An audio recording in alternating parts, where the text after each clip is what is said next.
Shalom, shalom, Pananzambe. Shalom, shalom, bande nyonso ya Aka TV. Vraiment, que Dieu vous bénisse, que Dieu vous bénisse abondamment. Nzambe apambola biso, Nzambe abatela biso. Petozo nous a toujours le kumu et pas Nzambe wana. Nde tolobaka toujours que na kati ya Aka TV, toza na système na biso ya escalier. Toza na système ascenseur te. Parce que na ascenseur to komata mbangu, moye to découvrir makambo eza na kati ya ba couloir ya immeuble, banini eza kuna bani bakita banani ba mataka to koyeba te.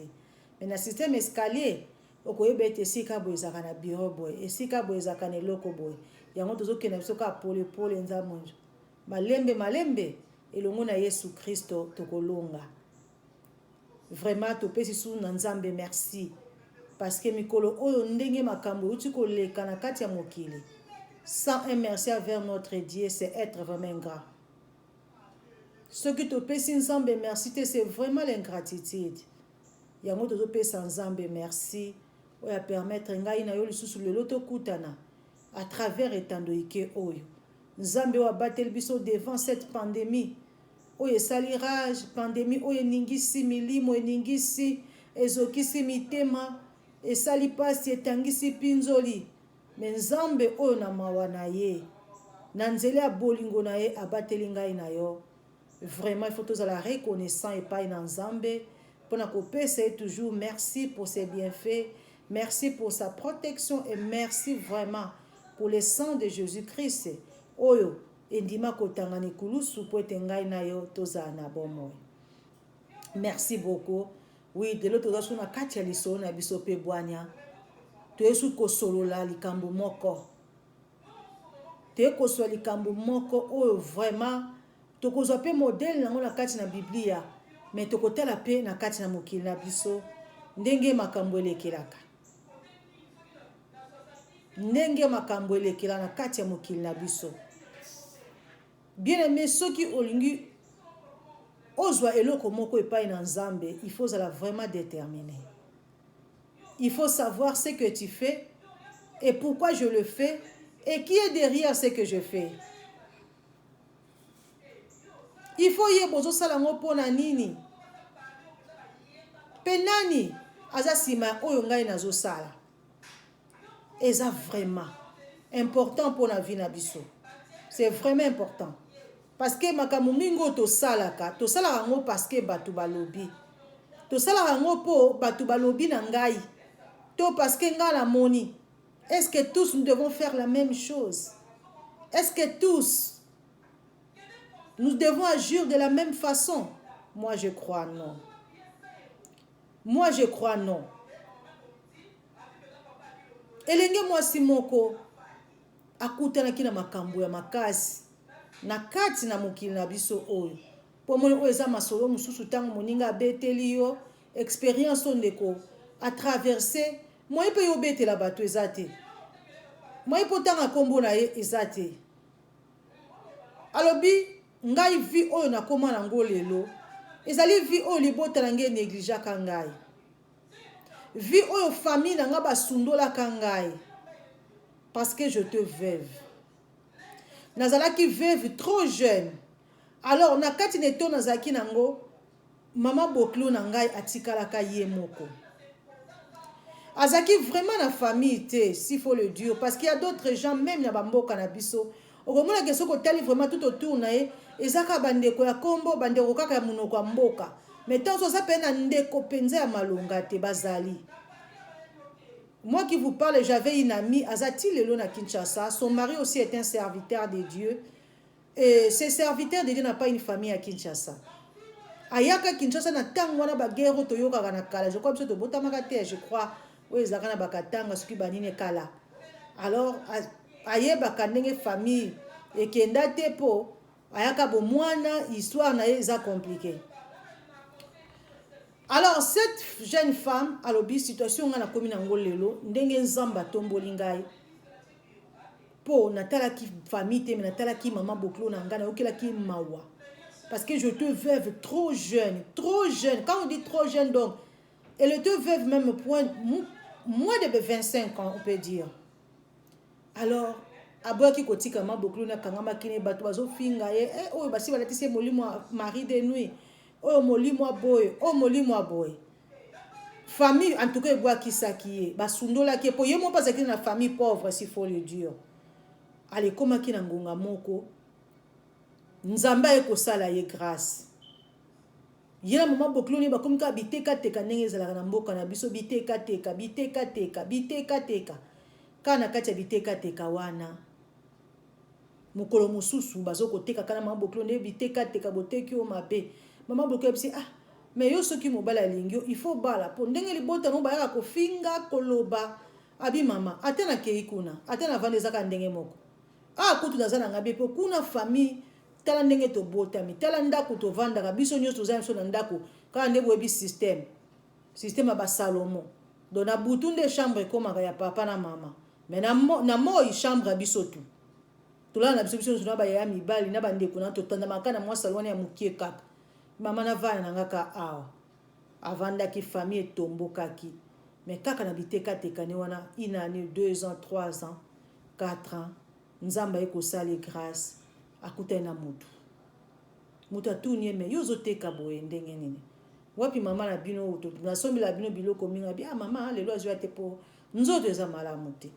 nzoto ezwa malamu te po ani abi toke etala ye abongo lokola je ntango baki kotala ye papa na yebisi mama na bi nasepelaka na mwana yo nangi na bala ye tala situation ya vi nange eza boye me nasepeli na bala mwana yo mama na ye kondima na suka mama na yebisi ye papa aza mwana nga na boti biologiquement te tala ye pe situation eza boye mais asepela avanda na nga po asunga nga po nga pe naza na libota ya malonga te au fait na ya mboka oyo tala na boye ka ndenge ezalaka nayebaka mpenza libota na ngai te papa alobi ça c'est une bonne femme abali amati ntango ayekobala ye mama alobi fo tokende komona famille na ye mpo nabima su moto mabe te bandeko ndenge histoire ekendela lelo oyo mwana mwasi wana abeti lisolo abi naza na libala ya kimia ya malonga me naboyaka mpenza koloba parce que famille na ngai bakomona net na expose bango vi ndenge batretaki ngai pasi oyo tolekisi na mama oyo tolala bandako mosu mbula bandi donc boza soki likolo ya mesa me lelo na mati alors ntango na bi mama oyo mpe fa vanda na nga ndako moko epesaki so etumba me naye kotala soki natiki mama oyo ezali ingratitude ti lelo naza na mobali na ngai malgré mobali na ngai apusanaki na age me ngai mpe na boti gloire au Seigneur tala lisolo kitoko ndeko nalobi soki nalobi naloba yango boye famille bakomona mabe tala etumba na bundaki na ekilibraki na bimama oyo mpo nakangamaki na etinza mapesi ngai bonheur na kotika ete alors mpo na ngai tozwaki leson na ndeko moko topartageaki wabi leson oyo otire wana ndeko wana alobi mais leson totire wana leson eza na bible histoire ne ke de même na histoire ya Ruth boyebi histoire ya Ruth na Orpa na belle mère na bango Naomi ndenge histoire eleki la mobali ya Naomi akufi oyo azalaki bokilo na bango mobali ya Ruth na Orpa pe bakufi bayekotika na belle mère na bango belle mère amonaki na komi avancé en âge bana ya bato baza mike natika bango bazonga bamboka na bango mais Orpa avait insisté pardon Naomi avait insisté bazonga na bamboka na bango mais Ruth plutôt ne voulait pas retourner chez ses parents aboki kozonga na mboka na ye parce que Ruth avait compris cette femme qui a été choquée. Cette femme qui a eu des chocs pareils, peut-être qu'elle pourrait mourir en chemin, peut-être qu'elle pourrait mourir, qu'elle pourrait se suicider. Malgré biso to botité, mais tout ça quand même signe à joie, peine à moi si haut. Ruth ya kangama ki na belle-mère Naomi. Alors tant on lui solo beta makinde quoi le mais oh ils ont la carte ya Bible. Tu es bien mais yo za no Ruth changer ta komboti parce que ça vraiment Ruth ya solo.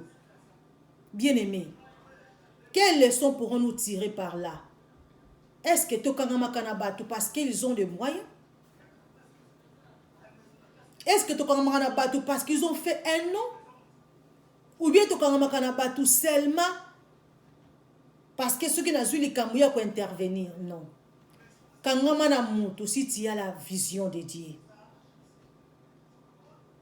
s'attacher à mon tout, si tu crois que vraiment je suis convaincu que la personne qui est devant moi, c'est une personne que Dieu a placée pour mon destin. La plupart des gens, oh, même Rabbi, sont à destin, comme c'est un accomplissement, il y a destin, il y a bilaka dans Zambé, ça bateau te sous-estimé. Tu dis que c'est sous-estimé, bateau est belé, te sous-estimé, bah on a mokili, oh, qui a repé sanganini, à cause de la nini. Ndeko na biso mwasi wana za mutu ekolo na biso. Habitango na bali libala. Na bi mama yo pe fozana nga, mais c'était sa belle-mère. Ba vandi na ye famille sous guerre bitumba. Mais ba kinga na kotika mamote. Pour mama oyo ko kanga manende salinga grâce. Na koma na o na kobilelo. Bien aimé, la Bible est vraie. Tala histoire aboyeke en rapport na Biblia. Rite ya kangami na Naomi. Rite ya kangami na Naomi. Si tu as vu ce que tu as Rite chapitre 1, ok na chapitre 2, chapitre 3, okomona nenge via Rite sukaki. Parce que akangama ki na mentor. Mentor azaki convaincu que cette femme aza mwose ko memangai mosika. Bien mais to kangama kana bato par influence te. To kangama kana bato par influence te, bien aimé. La plupart des bateaux, tout le monde a qui n'a qu'un manayer, les bateaux, ben nous avons besoin d'un. Mais les gens que nous semblons négliger, il y a des fois, ce sont des gens au bas mimakabi sont na chemin à moulaï. Tali soto zaki na mo lelo yangwana. Chemin à moulaï, bien aimé ça bakara, hein? Bakara. Tu es resté veuve, vous êtes trop jeune. Moins de 25 quand même qu'elle avait dit. Mais à kangami na maman parce que maman a zaki pensa na famille ezate ndenge tolobaka que mutaza na endeke. Est-ce que si c'était toi et moi toi ngi to kangama na maman wana toi ngi to kangama na ye parce que nous le savons tous to ndenge to ba belle mère de traitera bango pe ba belle mère ba ndenge ba traitera ba belle fille na bango, nous le savons tous. Mais les lots ont changé façon comme la makambo. Ont changé façon na biso comme la makambo. Makambo biblique comment? Et ça peut makambo ça la réalité dans monde na biso physique. Parce que quand Rite disait à sa belle-mère, dans Rite chapitre 1, je crois le verset 16 à verset 17, elle dit que ne me presse pas de te quitter. Ne me presse pas de te quitter. Là où tu iras, moi aussi j'irai. Ta maison sera ma maison. Ne me presse pas de te quitter. Rite, Naomi n'avait plus rien, cette belle-mère. Mais Rite avait fait ça. Et nous savons tous la finalité, comment cela a été. Rite a zouaki gloire, a zouaki ngolu.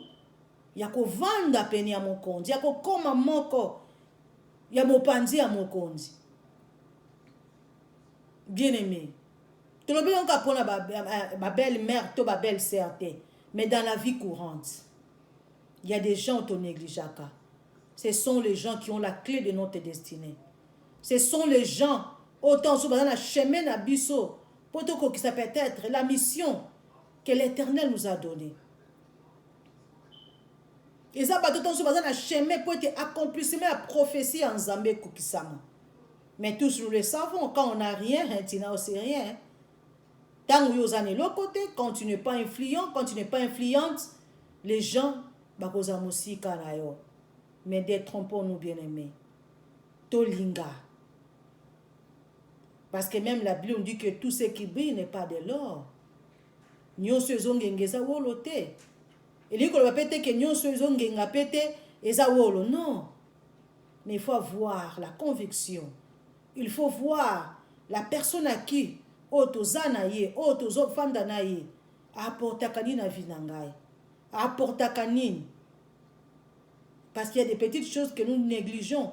Otoyebite. Tala li solo ndeko oyo. Abete ma solo ezalaka. Mais ce que lobi yango boyo moni ba famille ba nini, mais ça témoignage et si kana ngana kenda ko sambela ba yebi témoignage oyo.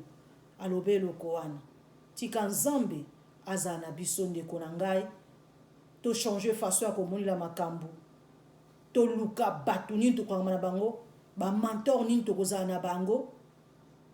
Et puis il faut la déterminer quand tu sens que cette personne motema na ngelo bakana linga ye motema na ngelo bakana za na ye zala na ye surtout ce que Monique ala kisaka yo nzela ya nzambe ce que Monique masolo na ye mingi ezalaka ya nzambe so ba ke masolo na ye mingi ezalaka pona bato misusu kosunga bato misusu ko aider kanga mana. Mais si tu sens aussi que la personne a détourné la vision masolo ezaka toujours la critique kokoloba boy ko sala boy tu peux aussi ko s'écarter na parce que ce n'est pas aussi un péché.